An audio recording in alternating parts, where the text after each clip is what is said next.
pela vida dos obreiros, das suas esposas, das demais irmãs que vieram também nessa caravana do amor com o nosso evangelista, né, Vitor, também o evangelista que veio conosco, Aloysio, também o presbítero Adeildo, né, o diácono João, né, o diácono Elias, o diácono Elcio, nosso diácono Jorge também, os demais irmãos, né, nosso irmão Edson, irmão Anderson, os irmãos que vieram aqui nos apoiar, e todas as irmãs do Conjunto Lírio dos Vales, amigos e irmãos que estão aqui. Eu peço aos irmãos que os irmãos estejam orando por nós, né, no Espírito, pedindo a Deus para que Deus nos ajude a concluir aquilo que Ele nos deu, e prometo aos irmãos que vou ser fiel ao que o Senhor nos deu.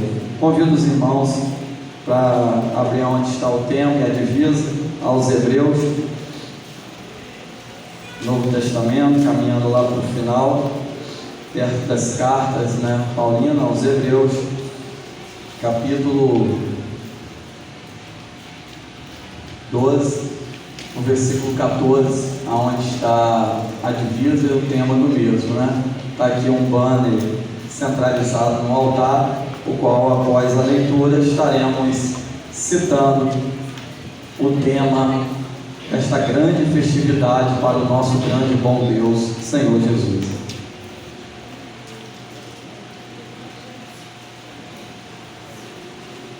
Aos Hebreus, capítulo 12, versículo 14, amém? No 3, 1, 2, 3, segui a paz com todos e a santificação, sem a qual ninguém verá o Senhor, amém? Agora vamos citar no 3 aqui, como bons pentecostais que nós somos, o tema que está aqui centralizado, amém?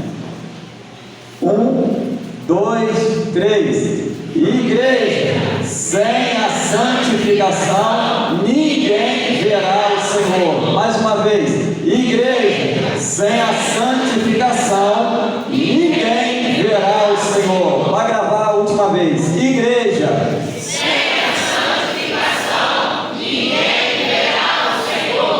Amém. Os irmãos, podeis. Irmãos, quando nós abrimos aos Hebreus, nós não encontramos o escritor, mas encontramos o autor de toda a Sagrada Escritura, Deus. E aqui aos Hebreus, capítulo 12, antes de falar sobre o tema, onde a raiz ali central é a santificação, nós temos que falar sobre o começo. Existe alguns períodos, alguns tempos que antecedeu essa palavra santificação. E começando, para que os irmãos possam entender a importância da santificação na igreja, nós não podemos esquecer do princípio, do primeiro, maior de todos, a maior dádiva, a maior bênção que a igreja recebeu, que é a preciosa salvação. Tudo emana da salvação. A salvação é o maior de todos os milagres concedidos de Deus aqui na terra. Primeiro, nós somos salvos por intermédio do sacrifício de Cristo na cruz. E esse sacrifício nos deu o direito, está disponível para nós o direito de ser salvo. E não é por imposição, mas é por livre-arbítrio, porque é pela graça, pelo favor imerecido. A salvação é um dom gratuito de Deus. Deus nos deu esse presente perfeito por intermédio do seu Filho Jesus. A salvação é o maior bem que nós podemos ter, devemos primar, valorizar a salvação que Deus nos deu, porque ela custou um alto preço, custou um preço de sangue. Então, é pela salvação que tudo se emana, todas as outras bênçãos, todos os outros milagres vêm da salvação.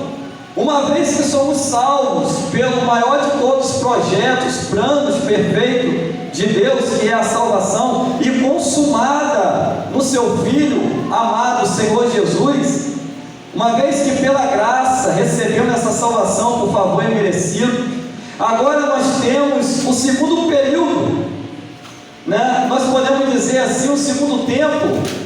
Nós podemos ver que depois de uma vez levantar essas mãos cansadas e aceitar Jesus como o único suficiente Salvador da nossa vida, agora quando nós aceitamos ao Senhor Jesus voluntariamente, por amor, aceitamos a Ele, entendemos que está em João 3,16, o versículo áureo, o mais lido no mundo, João 3,16, porque Deus amou o mundo de uma tal maneira. Esse tal é que no dicionário Aurélio não tem palavra para explicar o amor de Deus por você.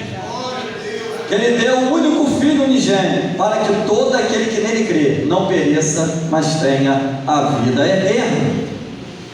Aqui entra o segundo propósito de Deus, da Santíssima Trindade. Se o propósito do Deus Pai é salvar, do Deus Filho também, do Deus Espírito Santo também é salvar. Agora entra o segundo, que é a justificação. Uma vez salvo, eu agora sou justificado por Cristo. E o que é a justificação? É a reintegração, é Cristo trazendo o pecador arrependido de volta para Deus, em paz para Deus.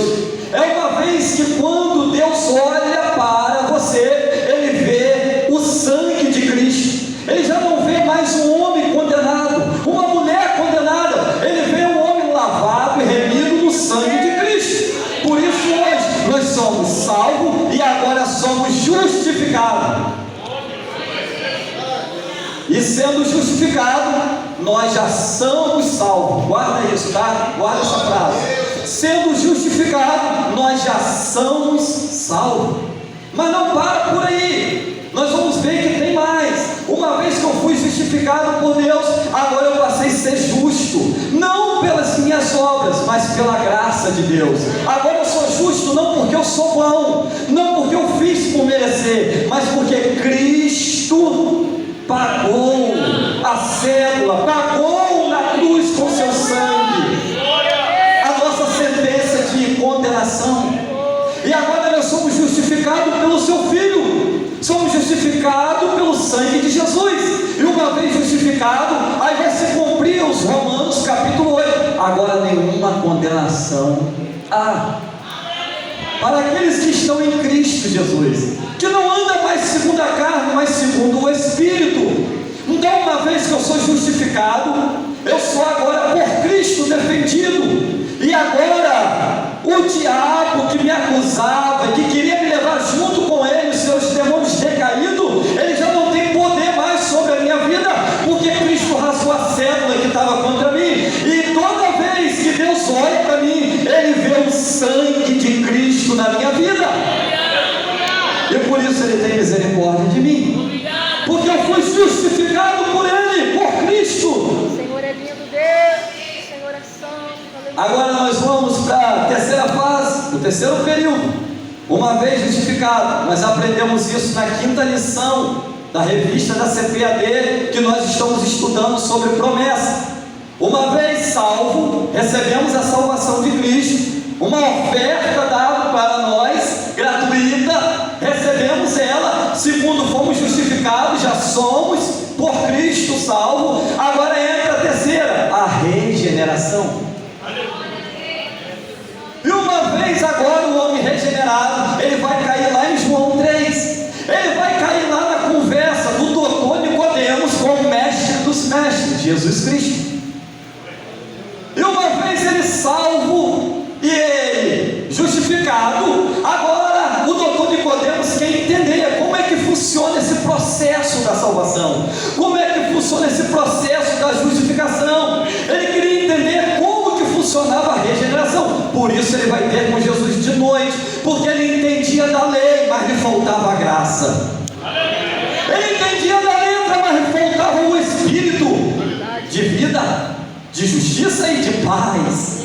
Então ele vai ter com Jesus e ele quer saber como é que ele faz para ele ser salvo, como que ele faz para ele ir para o céu e habitar no céu. E aí ele tem uma conversa aonde ali tem uma pergunta retórica. E o que é uma pergunta mas ele já está esperando a resposta, que ele sabe em pensamento, mas de fato ele tem dúvida, e por ter dúvida ele faz uma pergunta retórica. Observa-se que o capítulo 3 é interrogação, e toda interrogação de Nicodemos ou de qualquer homem, Jesus responde na sua palavra. E agora na regeneração, o homem agora ele tem que nascer de novo. Se eu sou salvo pela graça, eu sou justificado por Cristo, eu já sou salvo por Cristo, por mérito de Cristo. Agora, na regeneração, eu recebo um novo nascimento. E nesse novo nascimento agora, Jesus vai dizer para ele como que é que acontece esse novo nascimento. Jesus vai dizer para ele que tem que nascer do quê? Da água e do Espírito. E o que é água senão o batismo? O batismo nas águas. E o que é nascer no Espírito senão ser regenerado, receber de presente o Espírito Santo de Deus? Nascer no Espírito é você receber o Espírito e agora passar a viver não na carne, mas direcionado, guiado pelo Espírito Santo de Deus. Você não vive mais conduzido, é por isso que ele diz que o vento sopra, e nós não sabemos de onde vem, nem para onde vai. Assim é todo aquele que é nascido do Espírito. Ele é conduzido pelo Espírito, ele já não faz o que ele quer, ele não fala o que ele quer, a boca já não é mais nossa, agora a nossa boca é de Deus, para falar o que Deus manda, ainda que isso possa incomodar alguns ouvidos. Mas agora a nossa boca foi ungida por Deus, para sermos porta-voz de Deus. E na regeneração, o homem começa a ser transformado, começa a receber um novo nascimento, começa agora a andar em novidade de vida. E é por isso que quando ele é regenerado, ele passa agora para o próximo processo. É onde está o tema. Era apenas a introdução. É aqui que eu começo agora a mensagem. É aqui que começa o teor da mensagem.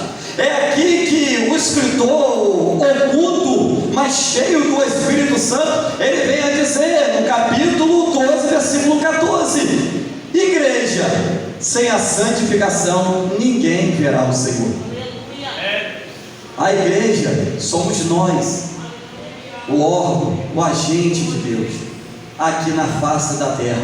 A igreja somos nós, eclésia, do grego, saindo para fora, dando o exemplo lá fora, transbordando o que nós estamos recebendo aqui lá fora, mostrando a mudança que houve de dentro para fora, porque isso é regeneração. A mudança começa dentro, aí depois por fora ela começa a ser visivelmente vista pela nuvem de testemunha de Hebreus 12. E quem é essa nuvem de testemunha de Hebreus 12? São as pessoas lá fora que estão te observando. Alguém que está olhando no buraco da fechadura e está vendo que você nasceu de novo. Quem te viu e quem te vê. Você mudou, você está falando, anda. Você procede diferente, porque você nasceu de novo. E é agora que nós entramos na mensagem. É aí que entra agora a santificação. Irmãos, a santificação tem uma diferença. Por mais que a palavra raiz é santificar, mas eu queria falar sobre a santificação. O que é a santificação? É um processo contínuo, progressivo, de alguém que foi salvo, que foi justificado e que foi regenerado. Agora ele vai passar pelo processo da salvação. Repete comigo nessa noite. Na conversão, eu não estou ouvindo. Na conversão, Deus tira a lama de você. Na santificação, Deus tira a lama de você. Eu vou repetir de novo. Na convenção, Deus tira a lama, tira você da lama. É diferente. Quando nós somos convertidos, aceitamos Jesus, Deus vai nos tirar da lama e vai colocar na rocha. Eu vou repetir de novo. Na salvação, Deus vai tirar você da lama. Agora na santificação, Ele vai tirar a lama de você. A regeneração, eu tenho que querer dar o passo. E na santificação, é Deus que vai fazer todo o processo de lapidador. Vai podar essa árvore, vai começar a tirar o quê? Os carrapichos. Ele vai começar a podar, ele vai começar a lapidar com um artifício, como ele lapida uma madeira grossa. Quem é marceneiro aqui sabe, hein, presbítero Antônio? O que o Senhor faz com a madeira quando ela está grossa, cheia de espeto? Passa o que nela? O desempenho. É isso que Jeová vai fazer com a palavra. Ele vai passar o desempenho da palavra. Ele vai lixar. O ouro, ele não é tão bonito assim como você vê ele na tua mão, nessa aliança aí. O ouro passa por um processo de purificação. É isso que Deus vai fazer na santificação. Ele vai te purificar, Ele vai te limpar. É por isso que a santificação não é uma opção, não é um estilo de vida. A santificação é uma obrigação, é uma ordem imperativa, é onde nós devemos tomar sobre nós como um propósito de Deus, porque a santificação, ela é progressiva. Todo dia acontece uma mudança de comportamento. Agora repete comigo: o santificar é um estado de comportamento. O que é santificar no original no grego? Santificar no original no grego é quando você pega uma pedra da pedreira, lá na pedreira, onde tinha mesmo, onde João foi lançado, lá naquela ilha, onde havia uma pedreira, e ali o autor conhecia uma pedreira, e ele viu uma pedreira, e o Espírito Santo inspirou ele, e quando ele olha para aquela pedreira, sabe o que ele vê? Ele vê a pedreira sendo cortada e sendo formado blocos como de tijolo. E a pedreira, quando era formada bloco de tijolo, porque naquele tempo não havia alvenaria, não havia tijolo de barro, as casas eram feitas de quê? De pedra. Era feita de pedra, assim como as construções, as pirâmides do Egito, as casas eram de pedra. Então as pedras eram cortadas todas no formato, e quando a pedra era cortada, ela era separada, e toda a pedra cortada para se formar uma casa, ela tem um encaixe perfeito. Nenhuma pedra cortada, ela trabalha só, ela tem que trabalhar em conjunto. Será que você está entendendo alguma coisa nessa noite? Será que você está pegando a visão, o gancho que está descendo do Espírito nessa noite? Você é essa pedra cortada. Deus te cortou do mundo, Ele te separou. Por isso a palavra santificar significa separado, cortado do pecado. Ele te cortou do pecado. Ele me cortou do pecado, como corta uma pedra. E hoje nós somos pequenas pedras como Pedro. Nós somos pequenas pedras que formamos uma igreja. E essa pedra formou uma igreja. E quando estava perto de concluir esse grande edifício, essa grande casa, faltou uma pedra lá no ângulo, lá na esquina. Aí o escritor vai dizer assim: vocês são a pedra, mas ainda está faltando uma pedra lá na esquina, está faltando uma pedra angular. Aí o autor vai dizer assim: Jesus é essa pedra de esquina que vai completar a tua edificação, a tua santificação.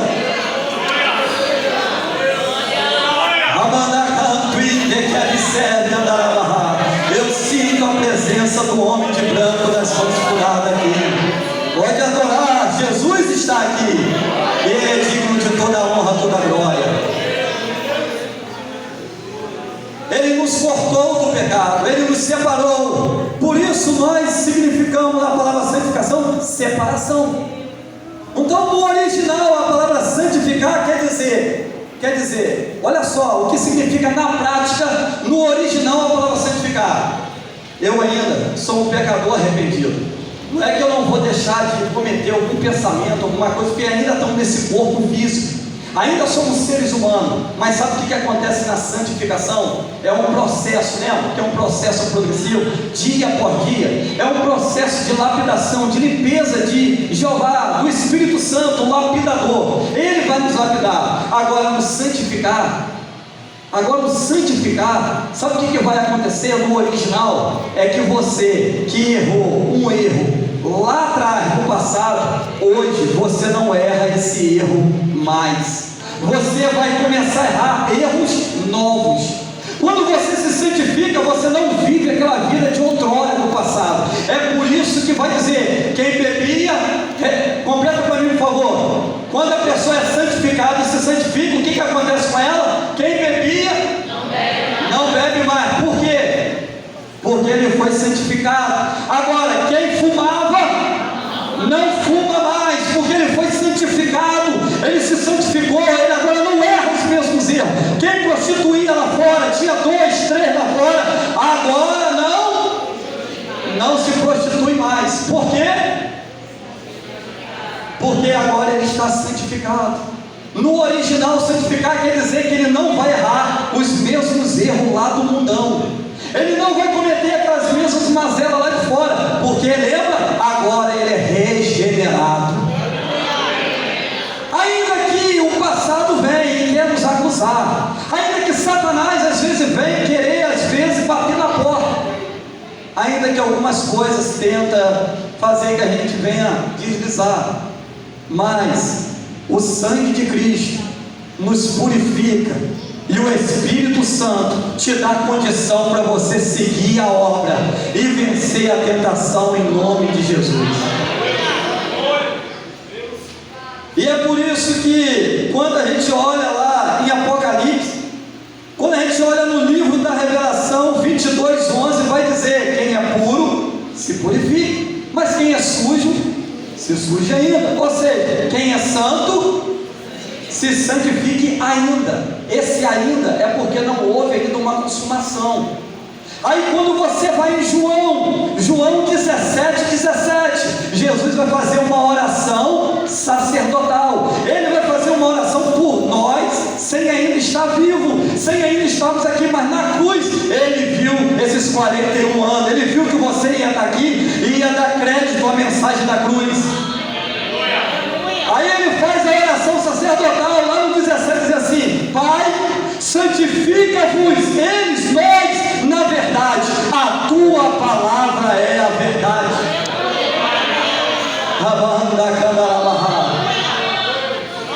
É a verdade, é a Bíblia, é a palavra que nos ajuda na santificação.